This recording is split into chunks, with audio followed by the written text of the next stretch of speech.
So here we are in another interesting concept of Java, that is threads. Now, what exactly a thread is? A thread is basically any particular part of a particular process that helps us to execute that particular process in a quickest manner. Now, we need to understand thread as a resource.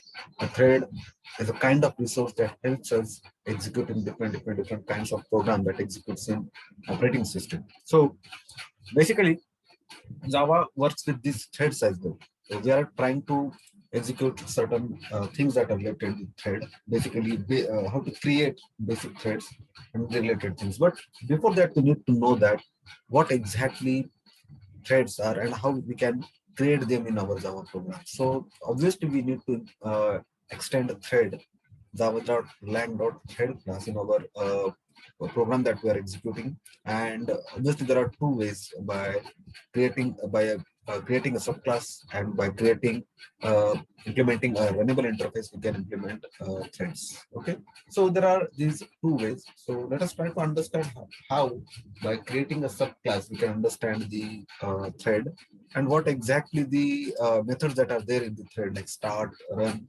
stop, yield, how these methods, by making use of these methods also, we can work with different kinds of threads. Now, how to work over all these things, how to create threads, how to work over threads method, let's try to understand these particular things. So let me first of all create a class which is exactly called as my thread. It is not the case that you should write the name something like this. You can give any name. Just for understanding, I'm writing this as my thread. Now, this particular my thread has a main method. Let me remove this particular comment. And suppose this particular class, that is my thread. Now, let me extend this particular with extends, obviously, thread. Now, what has happened? We have declared this my thread as one of the subclass of this original thread class. Okay, so this is the basic procedure we have followed. Let us try to have one try catch block, and in this try catch block, let me try to write first of all try and then this catch block. Whatever exceptions that are we are getting in this particular part, let me try to handle these exceptions. Let us try to print this exception. Okay, so what we are going to do, we are simply trying to create certain threads. Let us try to work over certain thread methods, what exactly they behave like. Suppose let me print here. Okay, so let me uh, create a particular integer. Suppose I, let us try to create a for loop so that we can understand how threads are executed, how they are worked upon. I equals 0, I less than 5, and I plus plus. So this is what exactly the basic requirements of your for loop. And in this for loop, exactly what I'm trying to do is I'm simply trying to create a particular use a particular thread method which is called as thread dot sit. The argument that this particular method takes is obviously the number of milliseconds the thread will wait. Suppose we take 2000 milliseconds, 2000 milliseconds. That understand it indicates 2 seconds. So that is why I'm trying to write 2000 milliseconds. So in this particular 2000 millisecond, let me, all right. So this created thread will wait for 2 seconds and then it will execute. Okay, so what exactly it is doing? It is simply trying to print the value of I. So let me try to print the value of I. System dot out dot println. Okay, so this will print the value of I first, and after printing the value of I, it will wait for 2 seconds because of we have the thread that is working for printing I. We are trying to slip it for 2 seconds, right? So this is what exactly we have done.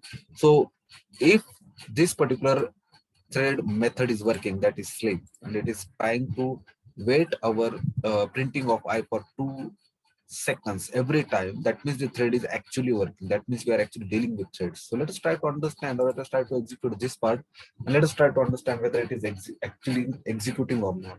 Okay, so let me execute this particular part. First of all, it will print the value of I, that is 0, then wait for 2 seconds, 1, again wait for 2 seconds, 2, again wait for 2 seconds, 3, and the last output is 4. Okay, so that means current thread in execution, we are trying to stop it for 2 seconds every time it is trying to print the value of I.